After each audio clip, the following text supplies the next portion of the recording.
మా జిల్లా 18 మున్సిపాలిటీలకు 17 మున్సిపాలిటీలు కోఆప్షన్ ఎగ్జిక్యూటివ్ మెంబర్ అవసరం లేకుండా గెలిపించిన మీకు, నల్గొండ జిల్లా అంటే కాంగ్రెస్ అంటే నల్గొండ జిల్లా నిరూపించిన మీకు 17 మున్సిపాలిటీలు ఓడిపోయిన తిరుమలగిరి మున్సిపాలిటీ కలుపుకొని గతంలో నా పార్లమెంట్ సభ్యునిగా ఉండని అక్కడ ఓడిపోయినా సరే నేను ఉత్తమ్ కుమార్ రెడ్డి గారు కలిసి కేంద్రంకి వెళ్ళి రాష్ట్రంకి వెళ్ళి నిధులు తీసుకొచ్చి ముఖ్యమంత్రి గారి సహకారంతో తప్పకుండా రాబో 3 సంవత్సరాలు అన్ని మున్సిపాలిటీలు అభివృద్ధి చేస్తామని పట్టణంలోని మేధావులందరూ కూడా చెప్తున్నాం.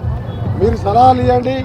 మీరు ఏ కార్యక్రమం వచ్చినా అది పార్కుల అభివృద్ధి కానివ్వండి, స్లమ్ డెవలప్మెంట్ కానివ్వండి, పేదవాళ్ళకి ఇల్లు కట్టించేది కానివ్వండి, అన్ని వర్గాల ప్రజలకు ఆకట్టుకునే విధంగా మా పరిపాలన ఉంటుందని మీ అందరికీ కూడా కార్పొరేషన్ ఏర్పాటు చేస్తే మొట్టమొదటి చరిత్రలో కాంగ్రెస్ జెండా నాకు చాలా సంతోషంగా ఉన్నది. ఇలా అయినా మా అభ్యర్థులు 10, 20, 30 ఓట్లతో ఓడిపోయాను.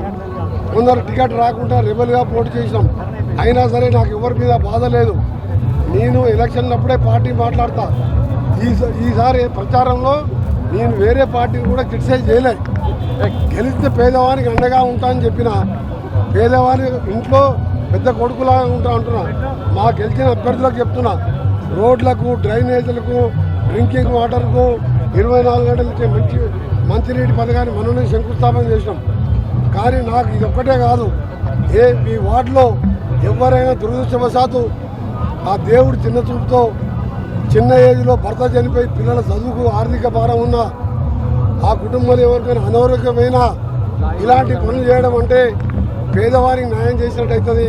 మీరు వార్డులో తిరుగుతున్నప్పుడు ఒక రోడ్లు ఇవే కాకుండా మీ వార్డులో ఉన్న లిస్ట్ ఇవ్వండి. వారికి నా సొంతంగా గవర్నమెంట్ పరంగా ఆ కుటుంబాలను ఆదుకునే విధంగా నా లక్ష్యం, నా టార్గెట్ అది. రాజకీయాలు అభివృద్ధి 100 కోట్లు కాదు, 1000 కోట్లన్నా ముఖ్యమంత్రి గారు నాకు ఇస్తారు. 1000 కోట్లు తీసుకురామని తీసుకొస్తా. కానీ దాంతోపాటు మీ వార్డులో ఉన్న పేదవాళ్ళని చదివించాలి, స్కూళ్ళు డెవలప్ చేయాలి, అంగన్వాడీ సెంటర్లు అన్నీ కూడా 100 అంగన్వాడీ సెంటర్లు నల్గొండలో ఇవన్నీ కూడా కొత్తగా కట్టేయబోతున్నాను.